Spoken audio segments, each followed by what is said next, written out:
তো চিকেনটা প্রত্যেকের বাড়িতেই সপ্তাহে 2-3 দিন হতেই থাকে। তা প্রত্যেক দিনই যদি একরকম করে চিকেন করে দিই বাড়িতে, তাহলে কি বাড়ির লোক খেয়ে ভালো বলবে?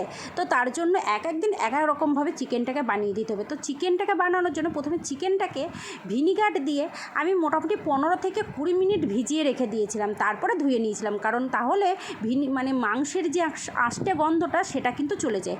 তারপরে দেখতেই পেলে পেঁয়াজ, ক্যাপসিকাম, টমেটো, একটু সাদা তেল দিয়ে ভালো করে একটু নাড়াচাড়া করে নামিয়ে নিয়েছিলাম। আর ওই তেলের মধ্যে আরেকটু তেল দিয়ে গোটা গরম মশলা, তেজপাতা দিয়ে দিয়েছিলাম। তারপরে দিয়ে দিয়েছিলাম মাংসটা দিয়ে লবণ দিয়ে ভালো করে ভেজে নিচ্ছি। আর ততক্ষণ চলো মশলাটা রেডি করে নিই। মশলার মধ্যে পেঁয়াজ, রসুন, আদা, কাঁচা লঙ্কা, জিরে, টমেটো সমস্ত পেস্টটা করে নিয়ে চলে আসছি।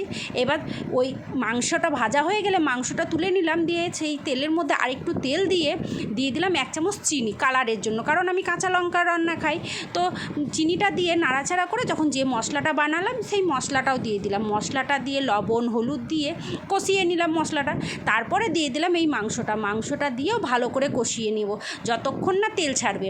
আর যখন তেলটা ছেড়ে যাবে তখন ওর মধ্যে দিয়ে দেবো গরম জলটা দিয়েও ফুটতে দেবো। ফুটে গেলে আমি ক্যাপসিকাম, পেঁয়াজ যেগুলো ভেজে রাখলাম সেগুলো দিয়ে দেবো। আর উপর থেকে দিয়ে দেবো একটু ধনে পাতাটা দিয়েও একটু ফুটতে দেবো। একটু গোলমরিচ গুঁড়োও দিয়ে দেবে। তোমাদের কাছে যদি ফেস ক্রিম থাকে বা দুধের সর থাকে তোমরা দিয়ে দেবে। আমার কাছে ওগুলো ছিল না, তাই আমি আধ কাপ মতন দুধ দিয়ে দিয়েছিলাম। তারপরে ফুটতে দিয়েছিলাম। তারপর এখানে স্পেশাল যেটা দেওয়ার জন্য 1 চামচ কালো জিরে ভালো করে পেস্ট করে নেবে, দিয়ে তারপরে মাংসর উপর দিয়ে ছড়িয়ে মাংসটাকে নামিয়ে নেবে। আজকে কালো জিরে দিয়ে চিকেনটা বানালাম। আর এইটা ঠান্ডা লাগলে, জ্বর আসলে এই চিকেনটা একদম মুখে রুচি ফিরিয়ে